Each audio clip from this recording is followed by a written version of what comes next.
നിങ്ങൾ സെറ്റിങ്സ് മാത്രം കാണാൻ വന്നവരാണെങ്കിൽ ഈ സ്ക്രീനിൽ കാണുന്ന ടൈമിലേക്ക് വീഡിയോ സ്കിപ്പ് ചെയ്ത് കഴിഞ്ഞാൽ വിൻഡോസിലും മാക്കിലും നിങ്ങൾ സെറ്റ് ചെയ്യേണ്ട കളർ സെറ്റിങ്സ് നിങ്ങൾക്ക് കാണാൻ കഴിയും.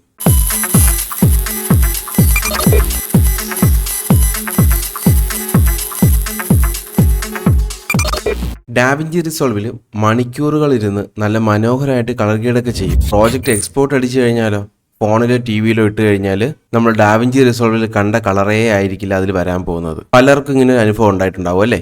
വീഡിയോയിലെ കോൺട്രാസ്റ്റ് ഒക്കെ പോയി ബ്ലാക്ക് എല്ലാം ഗ്രേ കളറായി വീഡിയോ മൊത്തം കൊളാവും. പ്രീമിയർ പ്രോയിൽ നിന്നും റിസോൾവിലേക്ക് മാറിയ എഡിറ്റർമാരും പ്രത്യേകിച്ച് വെഡ്ഡിംഗ് വർക്കുകൾ ചെയ്യുന്നവരും സ്ഥിരമായിട്ട് നേരിടുന്ന ഒരു വലിയ തലവേദനയാണിത്. പലരും ഇതിന് പരിഹാരമായിട്ട് എക്സ്പോർട്ട് പേജിൽ ഗാമ ടാഗ് റെക് 709A കൊടുക്കാനും മറ്റു ചിലരെന്ത് പറയും ഗാമ 2.4 ആക്കിയാൽ മതി, അതാണ് സ്റ്റാൻഡേർഡ് എന്നൊക്കെ പറയും. പക്ഷെ സത്യത്തിൽ ഇതിൻ്റെ ബാക്കിലുള്ള കളർ സയൻസ് എന്താണ്, അല്ലെങ്കിൽ ഇതെന്തൊക്കെയാണ് ചെയ്യേണ്ടത്, എന്തുകൊണ്ടാണ് ഇങ്ങനെ ഒരു ഇഷ്യൂ വരുന്നത് എന്നെല്ലാം നമുക്ക് ഡീറ്റെയിൽ ആയിട്ട് നോക്കാം. ആദ്യം തന്നെ നമ്മൾ മനസ്സിലാക്കേണ്ട കാര്യം, ഈ വരുന്ന കളർ മങ്ങുന്നതിൻ്റെ പിന്നിൽ പ്രധാനമായ ഒരു വില്ലനാണ് ഉള്ളത്. അതാണ് ആപ്പിളിൻ്റെ ക്വിക്ക് ടൈം പ്ലെയറും കളർ സിങ്ക് ബഗ്ഗും. നമ്മൾ സാധാരണ കളർ ഗ്രേഡ് ചെയ്യുമ്പോൾ ഉപയോഗിക്കുന്ന യൂണിവേഴ്സൽ ഗാമ ലെവലുകളെ ഈ മാക് സിസ്റ്റത്തിലെ ക്വിക്ക് ടൈം പ്ലെയർ തെറ്റായിട്ട് വായിച്ചെടുക്കും. ചിലപ്പോൾ അത് വീഡിയോയുടെ ബ്രൈറ്റ്നെസ് കൂട്ടിയിട്ട് വെളുപ്പിച്ച് കാണിക്കും. വിൻഡോസ് സിസ്റ്റത്തിൽ സാധാരണ ഈ ഒരു പ്രശ്നം വരാറില്ല. ഈ ഒരു മാക് പ്രശ്നം പരിഹരിക്കാൻ വേണ്ടി ബ്ലാക്ക് മാജിക് ഡിസൈൻ ഡാവിഞ്ചി റിസോൾവിൽ ഉണ്ടാക്കിയ പ്രത്യേക ടാഗാണ് 709A. എ എന്നാൽ ആപ്പിളാണ് കേട്ടോ. പക്ഷേ ഈ ടാഗ് എപ്പോൾ ഉപയോഗിക്കണം, എപ്പോൾ ഉപയോഗിക്കാൻ പാടില്ല എന്ന് കൃത്യമായിട്ട് അറിയില്ലെങ്കിൽ വിൻഡോസ് യൂസേഴ്സിനും ടി വിയിൽ കാണുന്നവർക്കൊക്കെ പണിവാളും. അതെങ്ങനെയാണെന്ന് നോക്കാം. പലരും വീഡിയോ മങ്ങലായിട്ട് കണ്ടു കഴിഞ്ഞാൽ ചെയ്യുന്ന ആദ്യത്തെ അബദ്ധം എന്ന് പറയുന്നത് എക്സ്പോർട്ടിൽ അഡ്വാൻസ് സെറ്റിങ്സിൽ പോവും. അതിനുശേഷം ഇവിടെ ഡാറ്റ ലെവൽസ് ഉണ്ടല്ലോ, അത് ഓട്ടോയിലായിരിക്കും, അതിനെടുത്ത് ഫുള്ളാക്കും.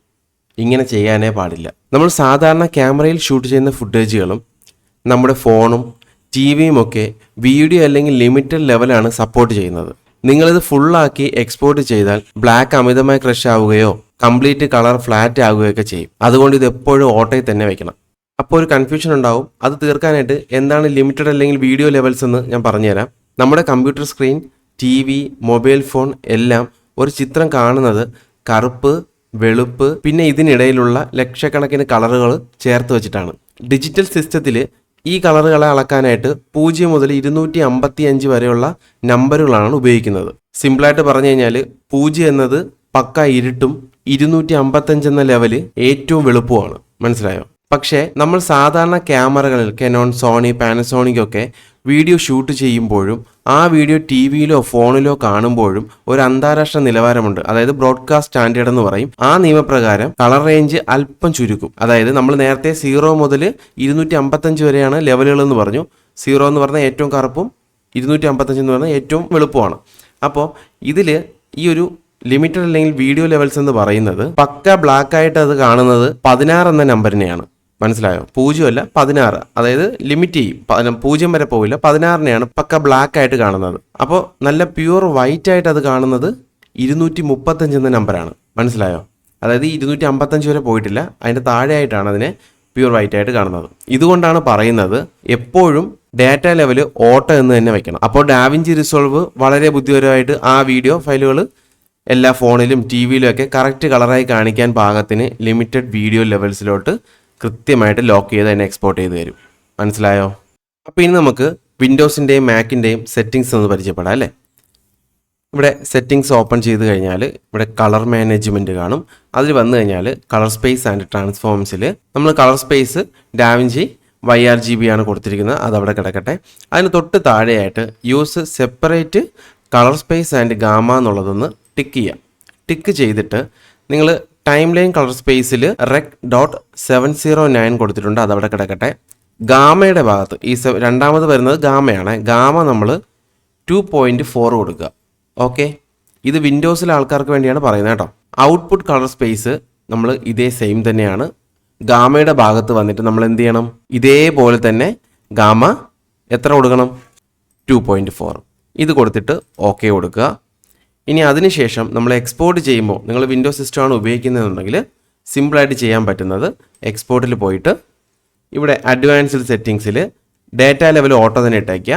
കളർ സ്പേസ് ടാഗും ഗാമയും സെയിം ആസ് പ്രോജക്റ്റ്. കാരണം ഓൾറെഡി നമ്മൾ കളർ മാനേജ്മെൻറ്റിൽ ഈ ഒരു സെറ്റിങ്സ് ചേഞ്ച് ചെയ്ത് കൊടുത്തിട്ടുണ്ട്. അതുകൊണ്ട് തന്നെ ഇവിടെ നമ്മളൊന്നും കൊടുക്കേണ്ടതില്ല. പ്രോജക്റ്റിൽ എന്താണോ നമ്മൾ കൊടുത്തിരിക്കുന്നത് അതേ സെയിം ഗാമ ടാഗും കളർ സ്പേസ് ടാഗും വന്നാൽ മതിയെന്ന് ഇവിടെ കൊടുത്തിട്ടുണ്ട്. ഓക്കെ, ഇതൊരു ഗ്ലോബൽ സ്റ്റാൻഡേർഡ് സെറ്റിങ്സ് ആണ്. നമുക്ക് ഒരുവിധപ്പെട്ട എല്ലാ ടി വികളിലും മൊബൈലുകളിലും ഒക്കെ പക്കയായിട്ട് ഇത് വർക്കാവും. ഇനി നിങ്ങളൊരു ആപ്പിളിൻ്റെ മാക് സിസ്റ്റത്തിലാണ് എഡിറ്റ് ചെയ്യുന്നതെന്ന് വിചാരിക്കുക. അങ്ങനെയാണെങ്കിൽ സെറ്റിങ്സ് ഓപ്പൺ ചെയ്തിട്ട് ടൈം ലൈൻ കളർ സ്പേസ് എന്നുള്ളത് മാറ്റേണ്ടതില്ല, ഇതുപോലെ തന്നെ കീപ്പ് ചെയ്യുക. ഔട്ട്പുട്ട് കളർ സ്പേസ് ആണ് നമുക്ക് മാറ്റേണ്ടത്. അതിൽ ഈ ഗാമ 2.4 എന്നുള്ളത് മാറ്റിയിട്ട് നമ്മൾ എന്ത് ചെയ്യണം, rec.709 എന്നുള്ളത് ക്ലിക്ക് ചെയ്യണം.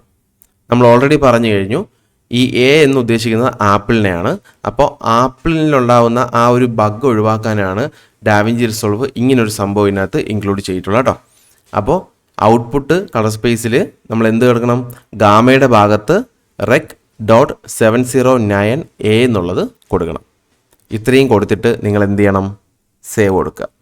ഇനി നമ്മൾ എക്സ്പോർട്ടിൽ വന്നിട്ട് എന്ത് ചെയ്യണം, സെയിം ആസ് പ്രോജക്റ്റ് കൊടുത്താൽ മതി, വേറെ ഒന്നും മാറ്റേണ്ടതില്ല. കാരണം നമ്മൾ ഓൾറെഡി കളർ മാനേജ്മെൻറ്റിൽ ആ സെറ്റിങ്സ് എല്ലാം ഔട്ട്പുട്ട് എല്ലാം സെറ്റ് ചെയ്ത് കഴിഞ്ഞാൽ പിന്നെ നമ്മൾ ഇവിടെ വന്നിട്ട് വലുതായിട്ട് ചേഞ്ച് ചെയ്യേണ്ടതായിട്ടൊന്നുമില്ല കേട്ടോ. ഏറ്റവും കൂടുതൽ ടി വികളും മൊബൈലുകളും ഡിവൈസുകളൊക്കെ യൂസ് ചെയ്യുന്നത് ഗാമ 2.4 ആണ്, മനസ്സിലായോ? അതുകൊണ്ട് കഴിവതും ഗാമ 2.4 തന്നെ എക്സ്പോർട്ട് ചെയ്യാൻ ശ്രമിക്കുക. നിങ്ങളുടെ കസ്റ്റമർ ഇൻ കേസ് ഒരു മാക്കിൻ്റെ സിസ്റ്റമൊക്കെ ഉപയോഗിക്കുന്ന ആളാണെങ്കിൽ ഇത് കണക്കൊരു കംപ്ലയിൻറ്റ് പറഞ്ഞു കഴിഞ്ഞാൽ നിങ്ങൾ എന്ത് ചെയ്യണം, ഈ ഒരു 709 ഇട്ട് അവർക്കൊന്ന് സെൻഡ് ചെയ്ത് കൊടുത്തിട്ട് നോക്കാം കളർ വ്യത്യാസം വരുന്നുണ്ടോ എന്ന് നോക്കാൻ പറ്റും. മനസ്സിലായോ? ഇത്രയാണ് ഇതിലെനിക്ക് പറയാനുള്ളത്. അപ്പോൾ ഇതിൽ നിങ്ങൾക്ക് എന്തെങ്കിലും സജഷൻസോ അല്ലെങ്കിൽ ഇതിൻ്റെ പുറകിലുള്ള എന്തെങ്കിലും കാര്യങ്ങൾ നിങ്ങൾക്ക് കൂടുതൽ ഡീറ്റെയിൽ ആയിട്ട് അറിയാമെന്നുള്ള ആൾക്കാരുണ്ടെങ്കിൽ പെട്ടെന്ന് ഒന്ന് കമൻറ്റ് ചെയ്തോളൂ. എല്ലാവർക്കും അത് ഉപകാരപ്പെടട്ടെ. അപ്പോൾ എല്ലാവരുടെ സപ്പോർട്ടും ഇനിയും പ്രതീക്ഷിക്കുന്നു. നമുക്ക് എല്ലാവർക്കും ഒരുമിച്ച് ഡാവിഞ്ചി റിസോൾവ് പഠിച്ച് മുന്നോട്ട് പോവാം. അടുത്തൊരു വീഡിയോ കാണുന്നവരെ ബൈ.